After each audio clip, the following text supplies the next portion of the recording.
దుష్టుల చేతుల్లో నుండి దరిద్రుల ప్రాణమును ఆయనే విడిపించుచున్నాడు. కీర్తనాకారుడు ఒక సందర్భంలో అంటాడు, దేవుడు మనకు తోడై ఉండకపోతే మనుషులు ప్రాణముతోనే మనల్ని మింగివేసి ఉందురు అన్నాడు. ఈ రోజుల్లో ప్రపంచం అలాగే ఉంది. లోకం ఎలా ఉందంటే, మేలు చేసిన వారికి మేలు చేయడం మర్చిపోయి మేలు చేసిన వారికి కూడా కీడు చేసే సమాజంలో మనం జీవిస్తున్నాం.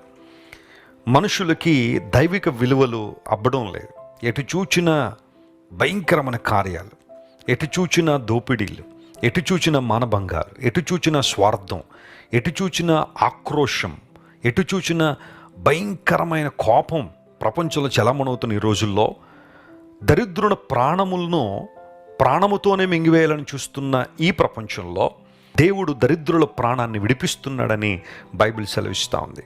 ఎవరి చేతుల్లోంచి అంటే దుష్టుల చేతుల్లోనండి. అందరికన్నా దుష్టుడు ఎవరు?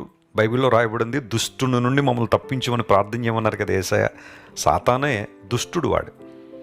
వాళ్ళు ఉన్న దుష్ట మనస్సు వల్లనే అనేక మందిని ప్రభువు నుండి దూరం చేస్తున్నాడు, విశ్వాసంలో బలహీనపరుస్తున్నాడు, ప్రేమలో వెనకకు లాగేస్తున్నాడు, భక్తి జీవితంలో సన్నగిల్లిపోయే అనుభవాల్లోనికి చాలామంది తీసుకెళ్ళిపోతున్నాడు.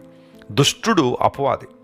అపవాదిని అనుసరించే అపవాది సంబంధికులు కూడా దుష్టులే అని బైబిల్లో రాయబడింది. అందును బట్టే కీర్తన గ్రంథ ప్రారంభంలోనే మనం చూస్తాం, దుష్టుల ఆలోచన చొప్పున నడవక.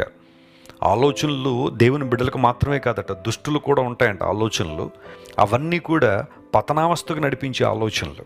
బైబిల్ సెలవిస్తూ ఉంది, అలాంటి దుష్టులు మన మీదకి లేస్తున్నప్పుడు, అలాంటి దుష్టులు మన మీదకి వస్తున్నప్పుడు దేవుడు వారి చేతుల్లోంచి మనల్ని కాపాడుతున్నాడు, రక్షిస్తున్నాడు. అందును బట్టి నేను యెహోవాను కీర్తిస్తున్నాను అనే మాట అక్కడ వాడాడు. ప్రభువుని స్తుతిస్తున్నాను, ఆయన కీర్తిస్తున్నాను అనే మాట చాలా స్పష్టంగా రాయబడింది.